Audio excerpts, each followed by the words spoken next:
তুমি এখন এখানে এইচএসসি পরীক্ষা শুরু হওয়ার আর মাত্র কিছুদিন বাকি, আর তুমি এখনো স্ক্রল করতেছো। এখন আর সময় নেই আলসেমি করার জন্য।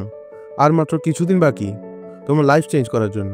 শুধু পড়তে হবে ঠিকঠাকভাবে এবং সঠিক রুটিন ফলো করতে হবে। বিগত বছরগুলোতে আসা গুরুত্বপূর্ণ বোর্ড কোয়েশ্চেন এবং এমসিকিউগুলো আগে সলভ করতে হবে। দেন হাতে যদি পর্যাপ্ত সময় থাকে তাহলে মেন বইয়ের গুরুত্বপূর্ণ টপিকসগুলো আবার রিভিশন করতে হবে। তার চেয়েও গুরুত্বপূর্ণ কথা হলো একটা প্রপার রুটিন মেনটেন করা, যার মাধ্যমে তুমি সকাল থেকে শুরু করে রাত পর্যন্ত তুমি তোমার সময়টাকে প্রপার ইউজ করতে পারো। এইচএসসি পরীক্ষার আগে যারা সময়কে প্রপারভাবে ইউজ করতে পেরেছে তারাই দিন শেষে সফল। A+ পাওয়াটা কোনো ভাগ্যের ব্যাপার না, এটা একটা ডিসিশন। আজ থেকে শুরু করো, এই কিছুদিনের মধ্যে নিজেকে প্রমাণ দেওয়ার সময়। বাইনারি পয়েন্ট সবসময় তোমাদের পাশে আছে।